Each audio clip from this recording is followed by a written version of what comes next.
Rowan Keats had come to Marracool Wildlife Sanctuary for the devils, but stayed for the quiet. The 30-year-old university dropout turned volunteer loved dawn patrol. The soft hiss of the Bass Strait breeze in the stringy barks, the damp air scented with bracken, the hoarse caw of a lone currawong echoing over the enclosures. Usually the Tasmanian devils were invisible at that hour, curled inside nest boxes, content after a night of nocturnal scrap scavenging, but the collars around their thick necks always spoke, silent GPS packets beaming to the ranger station, an LED pulsing twice every 30 seconds to show the battery was happy. That morning, 3 days after a corporate eco-tour from Helix Energy had trudged through the sanctuary in new fleece jackets, the LED on Wattle's collar did something Rowan had never seen. Instead of the standard blink-blink pause, the light rattled out a staccato pattern. 3 short, 3 long, 3 short, SOS. Rowan froze by the wire fence, breath frosting the early March air. Ridiculous, he told himself.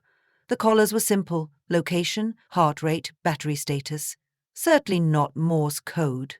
He waited another half-minute. Again ... dash dash dash ...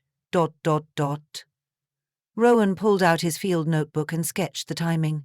Maybe the manufacturer had pushed a firmware update. Maybe the light pattern meant low battery. He checked the telemetry app on his phone.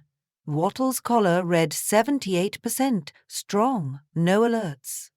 He circled to the next den box. Scarab, a big male with one ear tattered from mating season skirmishes, ambled outside to sniff him. Scarab's collar blinked exactly the same sequence as OS, and then something more. Dot, dash, dot, pause, dash, dot. BNI, Rowan muttered, dredging Libya memories from boyhood. The sequence repeated. A third devil, spruce-footed sprig, dashed between tussocks. Her collar began the pattern too, though truncated by her jittery pacing. The same letters threaded through the code, like the devils themselves were tiny lighthouses flashing names across headlands. Rowan's skin crawled. 3 collars flashing the same message wasn't coincidence. Someone had rewritten the LED logic. He remembered the Helix Energy Group. 15 executives from the mainland, here for what their itinerary called a purpose retreat. They'd listened, restless, polite to Ranger Kaya's spiel about devil facial tumor disease, then split into teams to plant tea tree seedlings. But Rowan had followed them afterward, retrieving spilled compost buckets, and overheard muttering about ground truthing and seismic lines. He'd chalked it up to corporate jargon. Now the memory vibrated like a plucked string. Rowan photographed the collared devils, then jogged toward the operations hut. Kaya McKinnon, senior ranger and part-time mechanical savant, sat at the telemetry console drinking black tea. "You look like you saw a ghost," she said. Rowan recounted what he'd seen, slid his phone across. Kaya replayed the video. "That's deliberate timing," she said. "Battery warnings are steady flashes. Someone did this. Could it be a prank? Hackers? Possible." Kaya pushed herself from the chair. "Or it's a message. Show me the live stream." The console displayed every collar devil as green dots over a topo map, coordinates scrolled beside each ID. Kaya clicked Wattle. A line of code popped beside the icon. LED_PERDE equals 0XA3. She frowned. "I never put that variable there." Rowan leaned closer. "Is it writing BNI?" "What does that mean?" "BNI could be anything, but we need to examine a collar physically." She reached into the drawer for the capture gloves. Rowan's chest tightened. "I'll go wrangle Wattle." They found Wattle near the shallow creek, chewing a deceased quoll. With practiced technique, a noose pole, calm voices, they secured the devil, swaddled her like a pugilist baby, and carried her to the clinic room. Kaya unscrewed the lightweight casing. Inside, next to the lithium cell, a thumbnail-sized daughterboard clung with fresh solder. A micro Bluetooth radio flashed cyan. Kaya exhaled. That isn't factory. Someone piggybacked our collars. During the Helix tour, Rowan said. Those execs spent extra time near the Devils. I thought they just wanted selfies. Or they were installing these boards by hand. Kaya probed the solder joints with tweezers. Tiny, quick job if you know what you're doing. And broadcasting SOS. Or remote-triggered tear by GPS, Kaya mused. She attached the oscilloscope leads.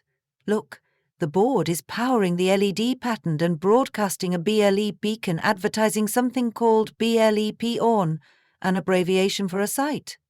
Or a project code name, Kaya said. Python, as in mountain anchor. They replaced the casing and let Waddle scurry back into the enclosure.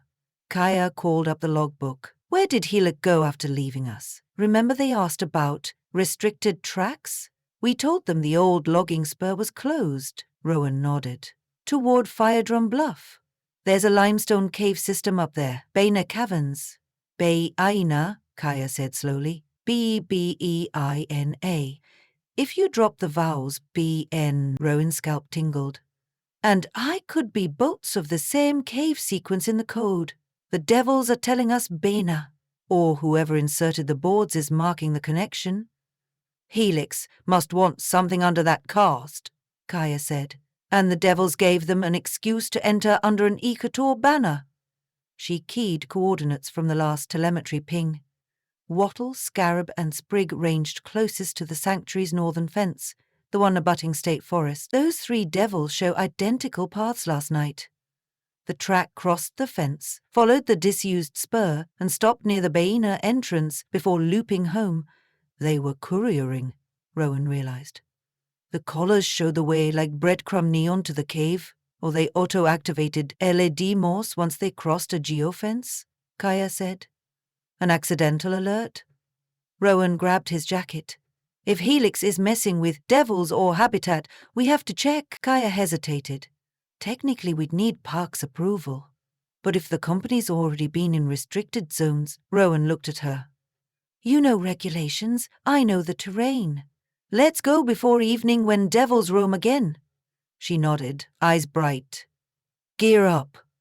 They loaded a canvas pack, first aid kit, headlamps, infrared camera, bolt cutters, satellite phone. Rowan slung a tranquilizer dart rifle, just in case an injured devil needed sedation, he told himself, ignoring the thrum in his veins that whispered danger. The forest beyond the sanctuary fence smelled older, rawer, unsoftened by visitor boardwalks. Notches of ancient logging still scarred tree trunks. Kaya followed the telemetry receiver, faint pings guiding them northwest. After 2 kilometers they reached vehicle ruts, fresh in the sandy soil. A foreign tire tread bit deep, knobby, heavy, likely a Land Cruiser, Rowan guessed. A drone of engines carried on the wind, then died. The pair crouched behind swordgrass. A white troop carrier bearing Helix energy magnets sat near a clearing. Its tailgate was down. Aluminum crates lay open, half hidden by a tarpaulin. 2 men in high-vis vests argued in hushed tones. Seismic kit, Kaya whispered. Geophones, Rowan swallowed. Helix is prospecting probably for rare earths, under a fauna reserve, illegal without exploration permit.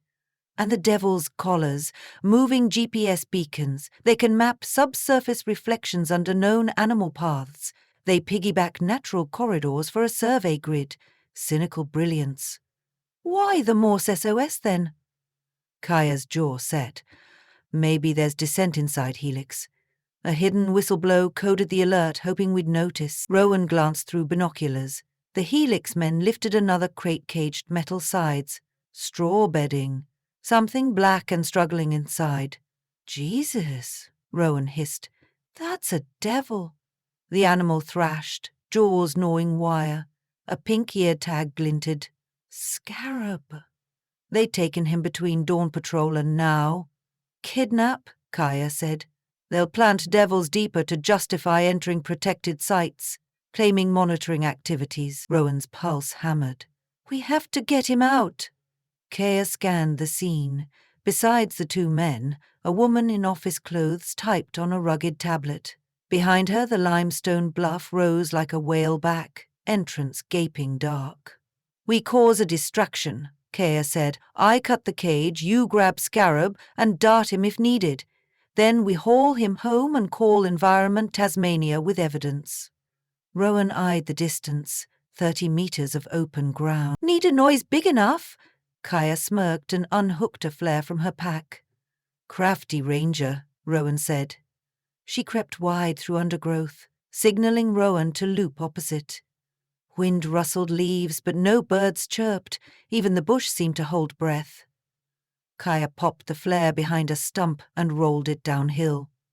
A crimson comet, hissing, vomited smoke. The helix crew spun round. The men shouted, running to stomp it out before fire spread. Rowan sprinted from cover. The cage balanced on a crate stack. He vaulted, knees jangling, and landed beside it. Scarab snarled, yet calmed at Rowan's smell. Rowan clipped the mobile tongue to the devil's neckfold, whispered soothing nonsense, and yanked bolt cutters from his belt. 2 quick snicks, the cage latch fell.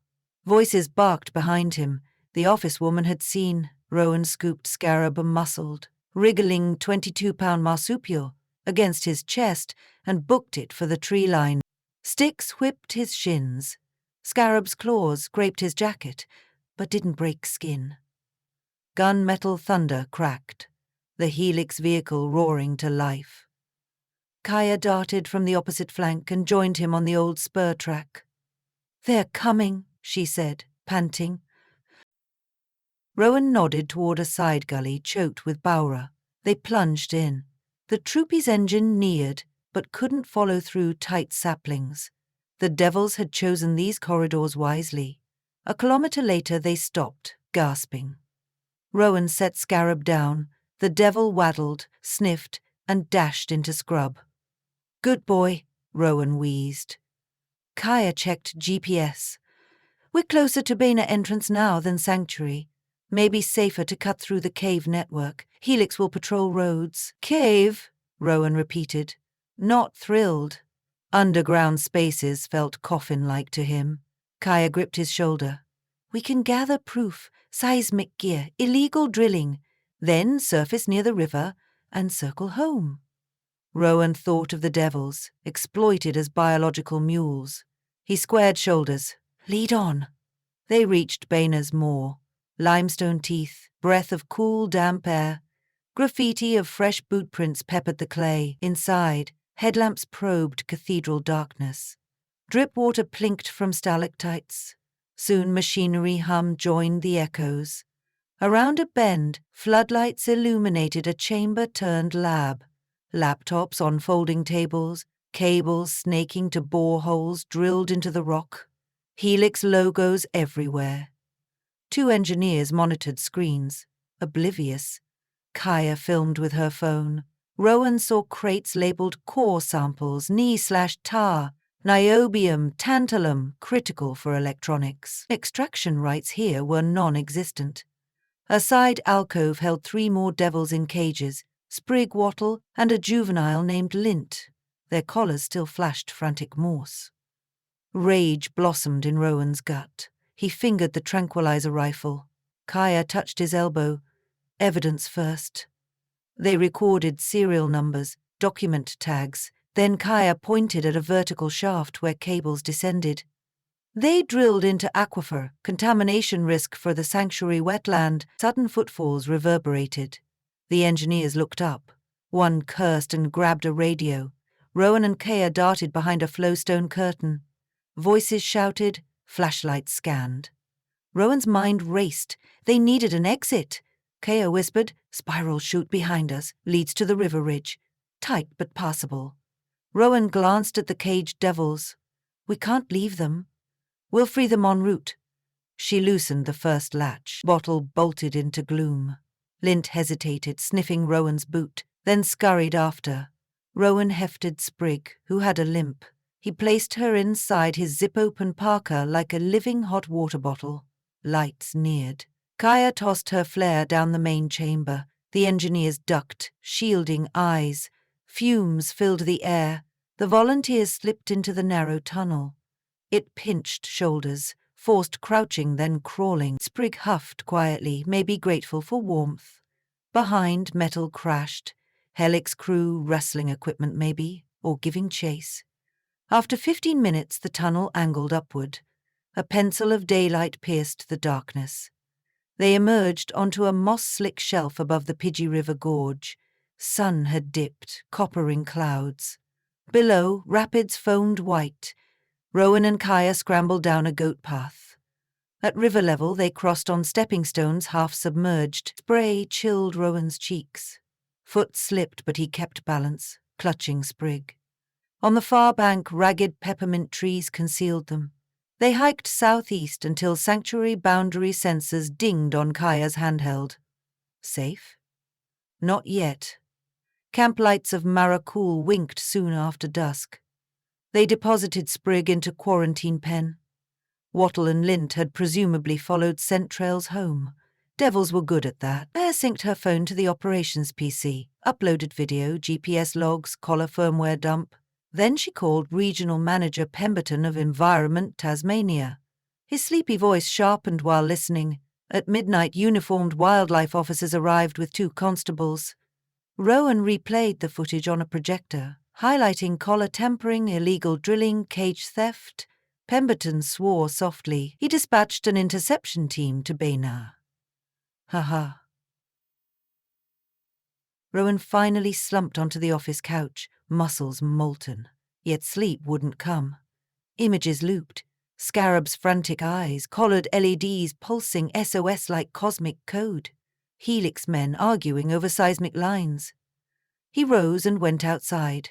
The sanctuary lay hushed under starlight. Far off, devils squabbled, normal life resuming. Rowan followed the fence to a small platform overlooking their free roam area. He searched for blinking lights among tussocks. Nothing but natural dark. Footsteps approached. Kaya climbed the ladder and sat beside him. "Officers raided the cave," she said. "Caught them red-hand. Seismic data seized, drilling halted. Helix exec in Hobart is claiming rogue contractors, of course, but they can't spin collar hacking." Rowan exhaled, tension draining. "Good." Pemberton praised our initiative, Kaya continued. "But he also asked why volunteers carry flares." Rowan laughed, unexpected and loud. Devils quieted briefly, puzzled. Kaya looked toward the gum tree line. "I kept thinking, why Morse code? Why rely on someone noticing pattern differences on tiny LEDs? Rowan shrugged. Maybe the whistleblower was desperate. Maybe, she paused, or maybe the devils themselves were signaling. He smiled sideways. "You're going mystical on me. Why not? We intervene in their lives, fit them with tech, read their movements like spreadsheets. Tonight their collars told us something back. Whether from a human hacker or cosmic coincidence, devils got help." Rowan considered the black land, alive with rustles, pulses, invisible networking of roots, pheromones, instincts. "Next time," he said, "let's give them devices they can truly control." Kaya squeezed his arm. Project for winter. 2 days later, news broke statewide. Illegal mining ring exposed by Devil Color SOS. Footage of Scarab snarling inside a rescue crate ran on every channel. Public outrage detonated. The Premier promised review of corporate eco-tours. Helix shares dipped 14%. Rowan walked the sanctuary path, camera crews gone now, and found Scarab sunning himself at the enclosure edge, pink scars shining. The devil stared, small eyes like chips of midnight, then barked its guttural cough. Maybe thanks, maybe a warning. Rowan saluted. Message received. Life at Marrakul resumed chores and feed rounds. Yet every dawn, Rowan paid extra attention to the collar lights. Not out of paranoia, but possibility. If the bush had more messages, he intended to read them.